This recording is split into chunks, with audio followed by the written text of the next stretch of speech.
किसी ने उछाले होंगे, आकाश से बरसे अंगारे किसी ने उछाले होंगे।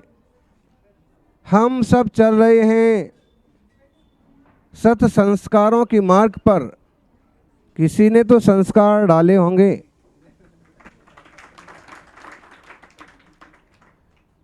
किसी ने डाले होंगे, किसी भाव में किसी का संयोग मिला होगा, कोई मुनि मिले होंगे, कोई आचार्य मिले होंगे, और हो सकता है बचपन में माता पिता ने जो संस्कार डाले वो अपने आज साकार हो रहे हैं। सौभाग्यशालियों, बीज बोते हैं तो कभी ना कभी उगता जरूर है। बीज बोते हैं तो कभी ना कभी फलता जरूर है, और जब तप त्याग करते हैं तो उसका फल भी मिलता जरूर है। और निरंतर गतिशील जीवन में गति करते हुए कौन कहाँ तक पहुँच पाता है? जिसका भाग्य जहाँ तक ले जाता है वो वहीं तक पहुँच पाता है। कुछ लोग बाहर से आकर के भी प्रवचन का लाभ ले लेते हैं, कुछ लोग यहीं उपस्थित रह करके भी नहीं ले पाते। सब जीवों का अपना अपना भाग्य है। कोई विहार कराने के लिए बाहर से आ जाता है और कोई विहार कराने के नाम पर बाहर चला जाता है। सच में मुनि संघों के सानिध्य में जो संस्कार पढ़ते हैं, मुनि राज के सानिध्य में जो संस्कार पढ़ते हैं, वे ही इंसान के उत्तम जीवन को घड़ते हैं, वे ही इंसान के उत्तम जीवन को घड़ते हैं। जिसको 10-20 किलोमीटर पद विहार करने की आदत पड़ गई, चलने का अभ्यास हो गया, उसको कभी कहीं 2-4 किलोमीटर दौड़ना पड़े ना तो कोई फर्क पड़ने वाला नहीं है। और किसी शहर के गोल मटोल आदमी को कहो कि भाई तुम्हारे पीछे शेर पड़ गया है अब भागो, तो कहेगा खाना हो तो खा जाए, अब भागा अपने भागा तो दौड़ा नहीं जाता है, दौड़ा तो नहीं जाता है। ऐसे ही मुनि संघों के सानिध्य में थोड़ा सा भूख को जीतने की आदत पड़ गई, भूखे प्यासे रह गए, मिला नहीं, किसी ने पूछा नहीं, कहीं मिला आया नहीं, तो ऐसे ही दिन निकल गया। और जब ऐसे भूखे प्यासे निकल जाता है तो कभी कहीं ना मिले तो भी कोई फर्क नहीं पड़ता। योगी इस भाई को बहुत पसंद है, दूध जलेबी फाफड़ा सुनील सागर आपड़ा। बाद वाली लाइन, उसके पहले वाली लाइन का पालन होना चाहिए। तो असर तो पड़ता है, संस्कार आते हैं। आज अपन एक प्रसंग सुन रहे थे, हितेश भाई दाहोद वाले सुश्रावक रहे, चूँकि सामान्य श्रावकों से इतने बहुत लोग परिचित नहीं होते हैं, लेकिन उनकी भक्ति काफ़ी थी। चातुर्मास भर जैसे किशनगढ़ के 2-3 परिवार सेवा करते हैं, ऐसे वो भी करते थे। अब किसी का पता थोड़ी पड़ता है। अभी आप महाराज जी से सुन रहे थे कि आजकल आने की तारीख तो एक बार निश्चित हो जाती है, डॉक्टर कहता है कि 2 दिन आगे पीछे भी कर सकते हैं। सिजेरियन से जो ऑपरेशन से बच्चे होते हैं, तो आने की तारीख तो एक तरह से निश्चित की जा सकती है, लेकिन जाने की तारीख तो आज भी किसी की निश्चित नहीं है। बेईमान डॉक्टर जो हैं वेंटिलेटर पर रखे रहें वो बात अलग है। जैसे कोई बड़ा नेता मर गया और ठीक समय ठीक दिन नहीं है सामने, छुट्टी वगैरह नहीं पड़ रही या भीड़ नहीं इकट्ठी हो पाएगी, तो उसको 2-3 दिन वेंटिलेटर पर रखे रहते हैं। और तो इस टाइप से भले वो करते हैं, लेकिन वास्तव में जीने और मरने का कोई भी निश्चित मुहूर्त नहीं है। हमारा जो समय हमारे हाथ में, जो वर्तमान काल हमारे हाथ में है, हम इसका सदुपयोग करें। हमारा आत्मा, हमारी चेतना की निर्मलता कैसे बढ़े, सहज जीवन कैसे बने, इस पर ध्यान देना चाहिए। बहुत ज़्यादा उथल पुथल करना, बहुत ज़्यादा भागम भाग करना, इससे कोई फर्क नहीं पड़ता। इससे क्या होता? सौभाग्यशालियों, जीवन में उतार चढ़ाव आते हैं, आते रहते हैं। हम्म ये हितेश भाई तो ये थे, अभी यही दाहोद में आकर के उन्होंने आशीर्वाद भी लिया था और कुछ मार्गदर्शन भी किया। ये तो असर तो पड़ता है। आप अगर गुरुजनों के सानिध्य में है तो आपका रास्ता एक तरह से सही दिशा में बढ़ता है। इस कलयुग में दिगंबरत्व की साधना करने वाले संतों की दर्शन भी दुर्लभ हो गए, और दर्शन करना मिल भी जाए तो सेवा करना आसान नहीं होता है।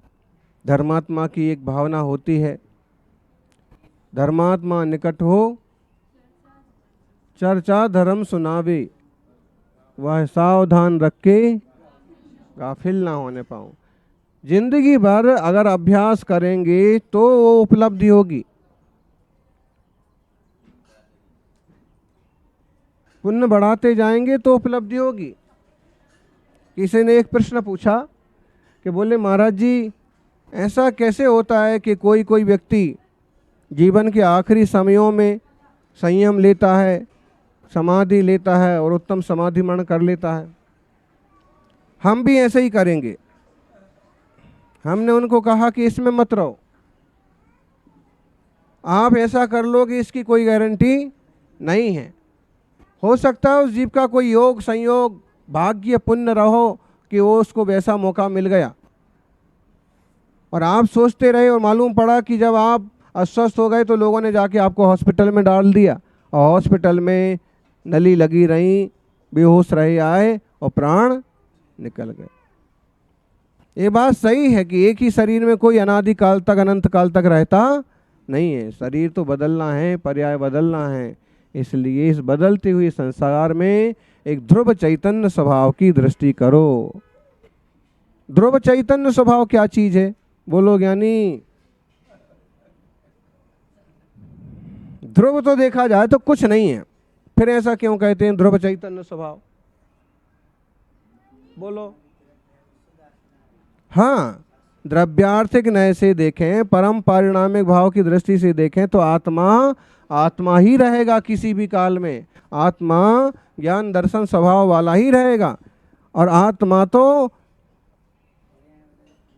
पर्याय बदलती हैं, लेकिन वह ध्रुव तत्व चैतन्य घन भगवान आत्मा नहीं बदलता। आप कहोगे तो ये पर्याय किसकी बदली? आत्मा की नहीं बदली। भाई पर्याय तो उसी की हो रही। समुद्र है, सागर है, बड़ा सारा सागर है, और उसमें तरंगें आती हैं, लहर। एक लहर उठती और यहाँ से वहाँ तक लहरें ही लहरें उठती चली जाती हैं। तो सागर, जैसे सागर की लहरें, सागर की लहरें किसकी लहरें हैं? पानी की, सागर की नहीं है। जैसे सागर की लहरें सागर की हैं, वैसे जीव की पर्याय भी जीव की हैं। लेकिन ये बात निश्चित है कि लहर आएगी और लहराती लहराती चली जाएगी, चलती जाएगी, बदलती जाएगी, फिर भी सागर तो सागर ही रहेगा। आप देख लो, सुबह आप तरोताजा उठे, उस पर भी दूध चाय पिया तो और नाश्ता किया तो एकदम पर्याय चेंज हो रही है, आपकी खुशी बढ़ती जा रही है। और जब 8-10 किलोमीटर पैदल चले तो धीरे धीरे, और फिर मालूम पड़ा कि अभी 2 किलोमीटर और चलना है, तो आप गुस्सा आना चालू हो गया। पहले हमको 10 किलोमीटर बताया था और ये तो 11 किलोमीटर ज़्यादा हो गया, 15 हो गया, तो गुस्सा आने लगा। इस पर भी और कोई सफाई देने आ गया, कहाँ 12 हुआ, कहाँ 11 हुआ, तो और गुस्सा आएगा। पैदल तो हमको चलना है, तुम तो गाड़ी से आ गए, ऐसा। और तुमने तो आके नाश्ता भी कर लिया, और हम तो, कितनी पर्याय बदल गई। और ये सब स्थूल पर्याय हैं। जो समयावस्थायी पर्याय है, एक एक समय में चेंजिंग हो रही है, उसका तो अपन कोई गणित लगा ही नहीं पा रहे। 2-3 दिन बाद दिखता है आपको कि अपने बाल दाढ़ी बड़ी हो गई। 7-8 दिन बाद दिखता है आपकी केश। अब 2-3 महीने बाद मालूम पड़ता है कि केश का समय आ गया। तो एक ही दिन में आ गया क्या? शुरू में तो 2-5-10 सेकंड तक तो आपको मालूम नहीं पड़ता। दाढ़ी बनाने वाला आपकी दाढ़ी बनाता है, आप यूँ हाथ फेरते हो चकाचक, जबकि उतने हाथ फेरते फेरते भी वहाँ आगे का सिस्टम, बाल बड़े होने का सिस्टम तो चालू है ही, आ नहीं गया। इधर रेजर फिरता जाता है, उधर नीचे से वो भले ही इतना नहीं बढ़ पाता है कि आपकी रेजर की पकड़ में आए। पकड़ में तो आता है 2-4 दिन बाद, लेकिन जैसे उसका अपना बढ़ना, उसकी चेंजिंग चालू है, ऐसे ही अचानक से नहीं बुढ़ापा आ जाता है, अचानक से नहीं कोई बड़ा हो जाता है। ये पर्यायें बदलती रहती है, लेकिन हम ये स्थूल पर्याय पकड़ पाते, छोटी पर्याय तो पकड़ ही नहीं पाते। तो आचार्य श्री कहते हैं कि पर्यायों को मत पकड़ो। पर्यायों पकड़ भी नहीं सके तो वो तो जो जो एक एक समय में होना है हो ही रहा है। आप तो सिर्फ ये निश्चय करो कि मैं ध्रुव चैतन्य घन भगवान आत्मा हूँ, ज्ञान आनंद स्वरूपो हम। मोक्ष मार्ग मिल गया है। अब इस मोक्ष मार्ग के योग्य परिश्रम, मोक्ष मार्ग के पुरुषार्थ करते रहें और ध्रुव स्वभाव की दृष्टि बनाए रखें। समय सार की 15 नंबर की गाथा बड़ी अच्छी। किसको आती है 14-15 नंबर की गाथा? बोलो। जो पश्यदिया पाणम अबद्ध पुठम अनन्यम नियदम अविशेषमसंयुक्तम तम शुद्धनयम बियाणाहि। जो पश्यदिया पाणम अबद्ध पुठम अनन्यम अविशेषम अपदेश संत मध्यम पश्यदिजिन शासनम सव्वम। इस तरह जो निज आत्मा को देखता है, निज आत्मा को जानता है, वह समस्त जिन शासन को देखता जानता है। गोरे गांव से विहार करके गए समुद्र किनारे और चौपाटी पर हुआ था। तो चौपाटी पर जहाँ रेत थी वहाँ जाके पाटा लगा दिया। बुझ के करेंगे। ओम। तो सुबह सुबह हुआ था और समुद्र किनारे जाके पाटा लगा दिया रेत पर। हमने कहा पानी से थोड़ा दूरी लगाओ, पानी से दूर लगाया और बैठ गए। फिर वचन चालू हुआ। इस गाथा पर शुरुआत हुई। जो पश्यदि अपाणम अवद्ध पुठम अनन्यम नियदम अविशेष मसंयुक्तम तम शुद्धनयम बियाणाहि। आचार्य अमृतचंद स्वामी ने इस गाथा की टीका में समुद्र का उदाहरण लिया है। जैसे समुद्र में उतार चढ़ाव आता है, समुद्र में लहरें आती हैं, तो अभी समुद्र समुद्र रूप से समुद्र ही है, लहरें समुद्र नहीं हैं और लहरों के बिना भी समुद्र नहीं है। लहरें आती जाती रहती हैं तब भी समुद्र का कुछ नहीं बिगड़ता है। ऐसे ही आत्मा में कितने उतार चढ़ाव आए, कितनी पर्याय हो जाएं, तो भी आत्मा का कुछ बिगड़ता नहीं है।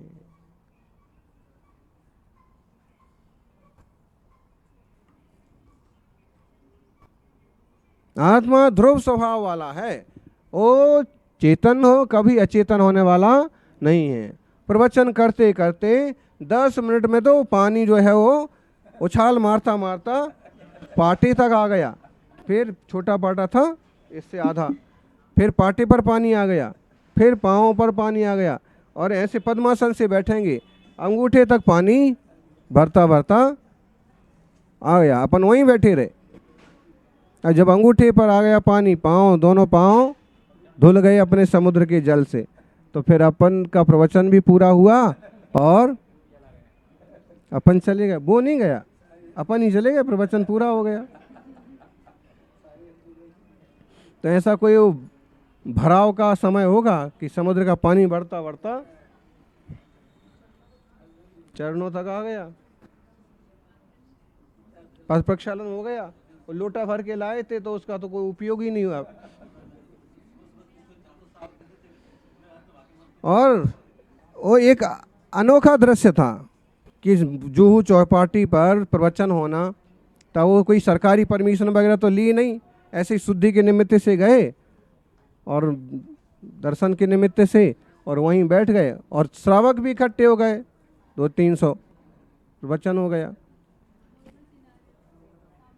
हाँ, वहीं सामने 1-2 चैत्यालय हैं, जिनालय हैं।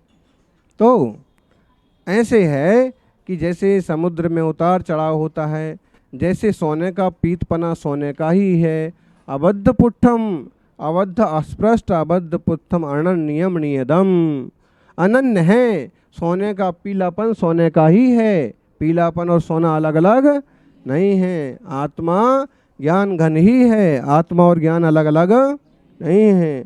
जो उपस्थिति अपाड़म अबद्ध पुट्ठम अबद्ध स्पृष्ट, अबद्ध है, कर्मों के जंजाल से बंधा हुआ नहीं है। अगर सम्यक पुरुषार्थ किया जाए तो कर्मों का विकारों का यूं नाश हो जाएगा। अस्पष्ट है, कर्मों से अस्पष्ट है, अबद्ध पुट्ठम अनन्य है, अपने आप से अनन्य है, अपने ज्ञान दर्शन स्वभाव से अनन्य है। नियत है, बोले सागर नियत है, सागर कभी अपनी मर्यादा का उल्लंघन नहीं करता। कितनी पर्यायें आएँ जाएं फिर भी सागर तो, बोले मुनियों के पीछे सागर क्यों लगाते हैं, तो शायद 15वीं गाथा हमेशा ख्याल में बनी रहे इसलिए लगाते। सागर क्यों लगाते हैं, जैसे सागर अपनी मर्यादा नहीं तोड़ता, ऐसे मुनियों को कभी अपनी मर्यादा नहीं तोड़ना चाहिए। जैसे सागर अथाह होता है, वैसे मुनि भी अथाह ज्ञान के भंडार होते हैं। जैसे सागर में रत्नों का भंडार निकलता है, रत्न निकलते हैं, ऐसे मुनिराजों में रत्नत्रय के 28 मूल गुणों के रत्न होते हैं। जैसे सागर में से मोती निकलते हैं, ऐसे मुनिराजों से ही बचनों के मोती निकलते हैं। इसलिए दिगंबर जैन मुनिराजों को उनके नाम में अक्सर कर सागर जोड़ा जाता है। रखते हुए सभी कल्याण करें। जय बोलिए 24 तीर्थंकर भगवान की जय।